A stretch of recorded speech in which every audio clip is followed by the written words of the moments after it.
जय सिया राम। आज मैं इस वीडियो में चर्चा करूंगी तुलसी में निकल आई मंजरी तो क्या करें। हिंदू धर्म में तुलसी का विशेष महत्व है। शास्त्रों के अनुसार तुलसी के पौधे में माँ लक्ष्मी का वास होता है और भगवान विष्णु को तुलसी बेहद प्रिय है।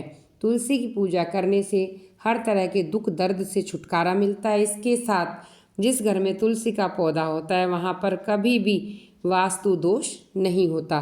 सुख समृद्धि के लिए तुलसी की पत्तियाँ और डंडी अपने आप में बहुत इस्तेमाल की जाती। लेकिन क्या आप जानते हैं तुलसी में लगी मंजरी को तुरंत क्यों हटाना चाहिए? इससे तुलसी माता के सिर का भार कम होता है। एक पौराणिक कथा के अनुसार एक बार माँ लक्ष्मी, माँ सरस्वती और माँ गंगा के बीच किसी बात को लेकर बहस हो जाती है और यह बहस इतनी बढ़ जाती है कि वह एक दूसरे को शाप दे देती हैं। गंगा माँ ने माँ लक्ष्मी से कहा कि तुमने मुझे नदी का वेग बनाया तो मैं तुम्हें शाप देती हूँ कि तुम एक पौधा बन जाओ जो वृंदा बनकर बाद में तुलसी का पौधा बनी। तभी माँ पार्वती आती हैं और कहती हैं, आखिर आप लोग एक दूसरे से क्यों लड़ रहे हैं? माँ गंगा कहती है, लक्ष्मी मेरे ऊपर हंसी है इसीलिए मैंने शाप दे दिया। इस बात पर माँ पार्वती कहती हैं, आप लोगों ने गुस्से में एक दूसरे को श्राप दे दिया, लेकिन क्या आपको इस बात का अनुमान है श्राप के कारण कितना कष्ट झेलना पड़ता है? माँ पार्वती कहती हैं, 84 लाख योनियों में से 20 लाख योनियाँ वृक्ष और पौधे की है। तो लक्ष्मी आप बताइए, एक बार पौधे के रूप में धरती में जाने के बाद आपको वृक्ष या पौधे के रूप में किस किस योनि को सहना पड़ेगा? माँ लक्ष्मी को अपनी भूल का पछतावा होता है और उन्होंने माँ पार्वती से सहायता मांगी और कहा, क्या कुछ ऐसा हो सकता है 20 लाख योनियों में से एक बार में ही मुक्त हो जाऊं? ऐसे में माँ पार्वती ने कहा, इस पाप का हल मेरे पास नहीं है, लेकिन इसका हल महादेव बता सकते हैं। महादेव जो हर तरह की योनि से छुटकारा दिला सकते हैं। तब माँ पार्वती ने भोलेनाथ से कहा, कोई ऐसा उपाय बताइए प्रभु, लक्ष्मी तुलसी के पौधे के बाद किसी अन्य योनि का दुख ना भोगे।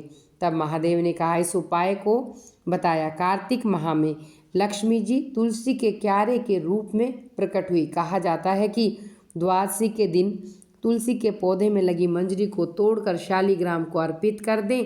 ऐसा करने से माँ लक्ष्मी को पौधे की योनि से मुक्ति मिल जाती है और वह किसी अन्य पेड़ पौधे की योनि में नहीं जाती।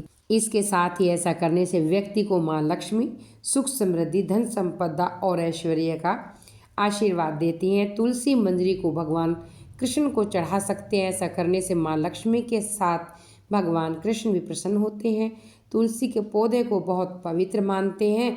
तुलसी के पौधे में माँ लक्ष्मी का वास होता है। जिस घर में तुलसी का पौधा है वहाँ लक्ष्मी और भगवान विष्णु की कृपा हमेशा बनी रहती है। माँ लक्ष्मी का आशीर्वाद प्राप्त होता है।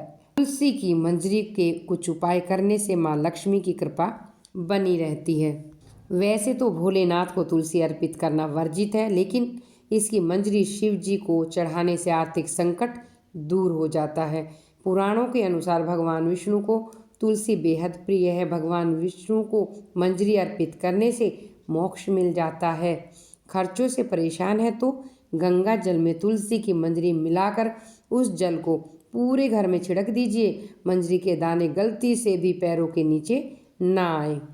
हर शुक्रवार के दिन माँ लक्ष्मी को तुलसी की मंजरी अर्पित करने से माँ लक्ष्मी प्रसन्न होती हैं।